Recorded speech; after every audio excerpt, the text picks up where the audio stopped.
March 2023. Marion County, Florida. We're diving into a case today that's, well, incredibly disturbing. Imagine this. An ordinary neighborhood suddenly finding itself at the center of a horrific series of events. Yeah, it unfolded over just a few days. 3 teenagers found dead. And the police, they were immediately thrown into this kind of chaos, right? Suspects pointing fingers, stories changing. Exactly. It all kicked off in the 911 call late at night. A call that really set the tone for how dark this was going to get. Tell us about that call. Well, the caller reported finding a young girl just lying in the road, bleeding, unresponsive. You can just imagine the panic. Awful. And this person only found her because a neighbor had reported hearing something just moments before. A major disturbance. Right, the neighbor's account, that's crucial. She heard, what was it, a crash? Yeah, just before midnight, March 30th. Heard a car hit her dumpster, then gunshots, multiple shots. Multiple, and then she saw the car again. She saw back into the dumpster. Then a guy running away came back briefly, then gone for good. Okay, but here's the thing. She only saw one person running. That's the key discrepancy. Right. Because police get there, and they find evidence, footprints suggesting more than one person had been at that scene. So immediately there's confusion. Who was actually there? Precisely. Were there others she didn't see? Did people arrive or leave at different times? It's a puzzle from the very start. And the victim? The girl on the road. She was quickly identified. 16-year-old Layla Silvernail. Oh, man. And detectives had to tell her grandparents they were her guardians. Yeah. You can only imagine that conversation. The grandfather rushing to his wife. Yeah. Her asking, "Is my granddaughter okay?" And then having to deliver that news. That she'd been shot. In the head. Just devastating. The impact on the family, the community. Immense. And then it gets worse. How? The very next morning, not far away, just a few blocks, another body is found, also shot. No. So this isn't isolated. Exactly. That's the terrifying realization for everyone. The police, the community. Is this ongoing? Are there more victims out there? So the focus shifts to Layla's last hours. Who was she with? Detectives start talking to her grandmother again. She mentions Layla's boyfriend, 17-year-old Michael Hodo. Okay. And she points them towards Layla's friend, Gabby. Maybe she knows something. And does she? Well, through these conversations, another name comes up. A 16-year-old girl, Camille Quarles. Camille Quarles. Why her? She'd actually been reported as a runaway earlier, and apparently she'd been staying with Layla. So they were connected. Yes. And Camille's aunt was already frustrated with the earlier investigation into her running away. There were concerns. And things get even more disturbing here, don't they? The rumors. Unbelievably, yes. Yeah. Rumors were already spreading at school that Camille had also been shot, even before anything official was known beyond Layla. Wow. Just shows the fear gripping the community. So what did Gabby, Layla's friend, tell the police? She gave them some initial details. Said she'd spent the previous day with Layla, Michael Hodo, and some other teens. They apparently went to a place called Rob's house. Gabby specifically described it as a trap house. A trap house, often associated with drug activity, right? Generally, yes. Yeah. It suggests a potentially dangerous environment. Also present, according to Gabby, was a 12-year-old boy known only as 35. 12. Wow. And Layla. Gabby confirmed Layla was driving her car that day, a white Chevy Cruze. But at the scene where Layla was found, there was no car? Only a single tire track. The car itself was missing. Big piece of the puzzle. So Rob and 35, who are they? Police identify Rob pretty quickly. He's 17-year-old Robert Robinson, also known as Reaper. Reaper. And he was actually already in custody on an unrelated charge. Convenient for the police, I guess. And 35. Robert tells them 35 is 12-year-old Christopher Adkins. So young. And because they're minors. Their mothers had to be present for questioning. Christopher's mom arrived first, understandably very upset, wanting to know what was going on. How did Christopher see? Very nervous. He initially gave this sort of rehearsed story about his evening. Just a normal Thursday. But the detective didn't buy it. No. Sensed he wasn't being truthful. The detective actually pushed him. Said Robert Reaper had been super honest and was giving details only someone there would know. Basically implying Robert was pointing fingers at him. Playing them against each other. What about Robert's interview? He was being questioned separately, with his mother there too. He claimed he was home all day. But the police had CCTV, footage showing him out after his supposed curfew. And not just out eating. They linked him to a vehicle theft and an armed robbery that same night. So his story was falling apart already. Definitely. Christopher's rehearsed alibi, Robert's easily disproven one. It suggests they were both trying to hide something significant. Did Robert's mother realize he wasn't being truthful? It seems like it. She started questioning why the police kept asking about his movements after 6:30 p.m. Then the investigators dropped a term, What was it? KTM. They knew it meant something and pressed him on it. KTM. And did that work? Did it change things? It seemed to. Robert became visibly uncomfortable. He then reluctantly admitted he was at a house earlier with Christopher, Lila, and Michael Hodo. Okay, a slight crack in the denial. But he insisted he went straight home right after that. Stuck to that part of the story. Even when they mentioned his phone's GPS data. That made him agitated. He started denying everything again, saying, I don't know nothing about no murder. I wasn't there. And his mother? She stepped in, told him, quite forcefully, to stop lying. Really? Yes. Yeah. She warned him, if you know who did it and you don't say, you're just as guilty.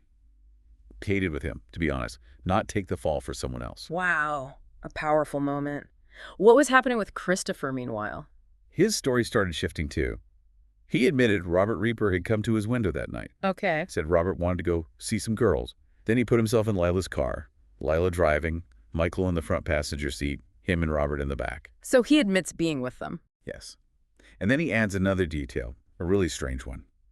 Said someone dressed all in black got into the car with them. All in black. He later called this person X-Men. X-Men. Okay, that's odd. Did they figure out who this was? They did.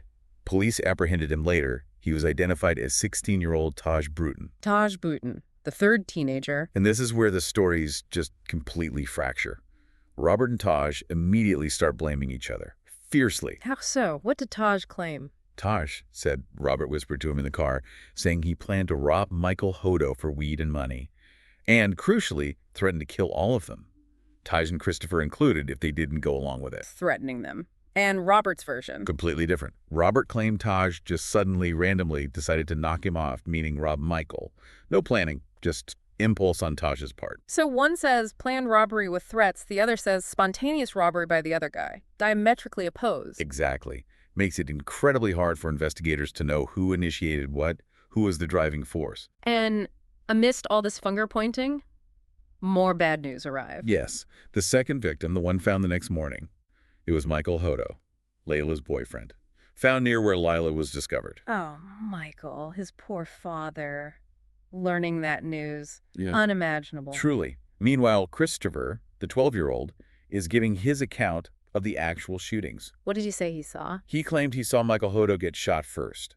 In the head, point-blank range, then Lila was shot. Horrifying. Did Taj's story match that? No.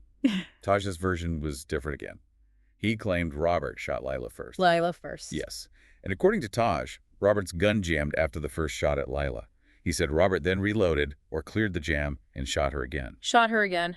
And Michael. Taj admitted that he was the one who shot Michael. So Taj admits shooting Michael, but says Robert shot Layla twice. Robert says Taj instigated the robbery. Christopher says Michael was shot first, then Lila.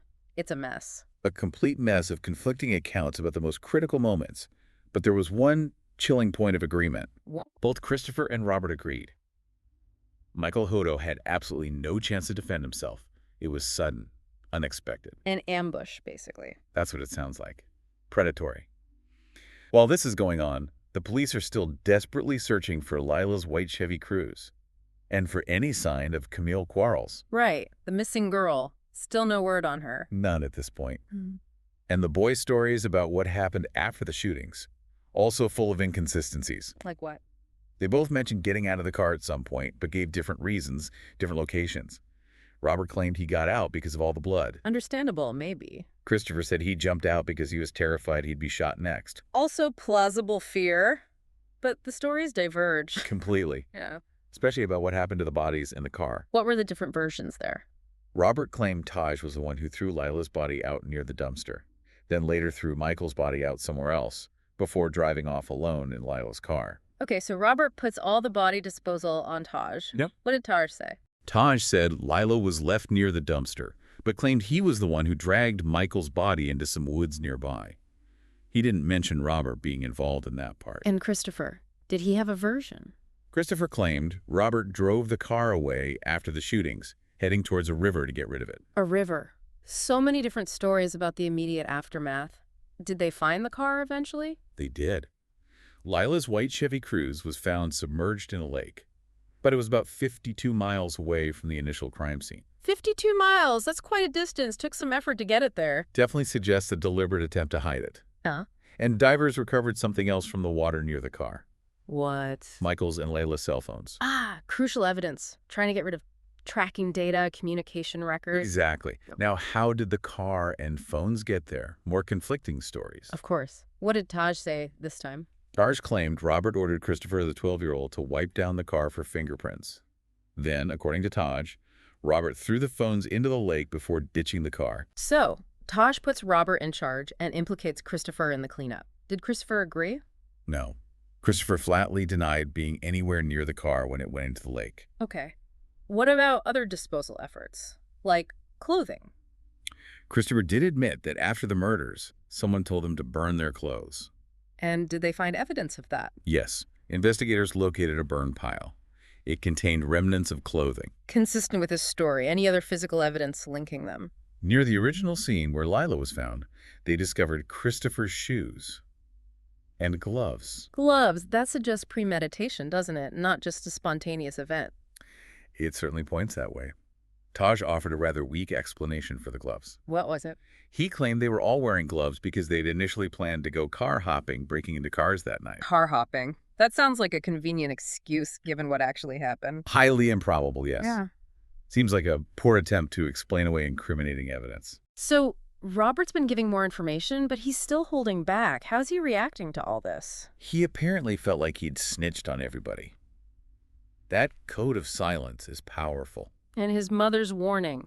Yeah, she was right to warn him that just being present and not stopping it or not cooperating initially could still land him serious charges. Principle of accomplice liability. Meanwhile, the police execute a search warrant. At Christopher's house, yes, and they find firearms. The guns. What did Christopher say about them? He claimed Robert had told him to hide the guns there. Passing the buck again. Seems to be the pattern. Of course, ballistics testing would be key. Did they link the guns? Yes. Later tests confirmed that shell casings found at the crime scenes matched the firearms recovered from Christopher's house. A direct physical link. Okay, that's huge. Did Robert admit anything more? He did eventually make another admission. Said he helped Taj move a body from the trunk of Layla's car and dump it in the lake. A body from the trunk? Who? And he admits helping. Yes, helping Taj. But notice, he's still trying to distance himself. He also lied initially about his own gun, claiming he'd sold it the day before. Which wasn't true. No, the police already had his gun, likely one of those found at Christopher's. So, another lie. Detectives at this point were pretty convinced Robert knew the murders were going to happen beforehand. It sounds like it. Premeditation seems likely. Now, the trunk. You said Robert mentioned moving a body from the trunk. Who was in the trunk? This is where it gets even more horrifying. According to Taj, Camille Quarles was in the trunk. Camille. The missing girl. She was in the trunk of the car. That was Taj's claim. He said Robert told him to open the trunk, and then Robert shot Camille. Twice, while she was helpless inside. Oh my God. Shot her in the trunk. That's what Taj alleged. And tragically, Camille's body was found, wasn't it? Yes. 2 days after Lila, on April 1st, she had been shot twice, confirming it wasn't some accident, it was deliberate. So she was the third victim. That poor girl, her poor aunt. The conversation with her aunt, Amy, was just heartbreaking. Apparently, the news had already reached her informally, through Layla's grandfather. The community was already reeling. So Camille was murdered, shot twice. Who did it? Did the stories align on this? No. Yeah. Again, conflicting accounts. Christopher claimed Robert shot Camille twice in the trunk. Straightforward accusation. Okay. Robert shot her. What about Taj? He accused Robert earlier. Taj offered an even more disturbing version. He claimed Christopher... The 12-year-old. Yes, according to Taj. And then Taj claimed Robert shot her a second time, basically to make sure she was dead. So Taj now implicates both Christopher and Robert in Camille's murder. What did Robert say? Did he admit anything about Camille? Robert partially corroborated Taj's story, actually. He stated that 35 Christopher shot Camille first. He admits Christopher shot her. Yes. And then, Robert said, someone he didn't specify who said finish her, and then he, Robert, shot her the second time. So Robert admits shooting her the second time, but only after Christopher shot first and someone else gave the order. Still trying to minimize his role. Exactly. It's a pattern. Minimization, blame shifting. So the detectives confront Christopher directly about shooting Camille. Yes, they pressed him hard. Were you forced to do this? You need to be honest about what happened in that trunk. And did he finally confess? He did. Christopher eventually admitted that he shot Camille once. Why? What reason did he give? He said she was still alive after whatever happened before, and she would snitch, she would tell the police what happened. He shot her to silence her. That's what he claimed. But he also added that he only did it because Stavo, which was Taj's nickname, threatened to kill him if he didn't shoot her. So fear again? Coercion by Taj? But he admits pulling the trigger. Yes.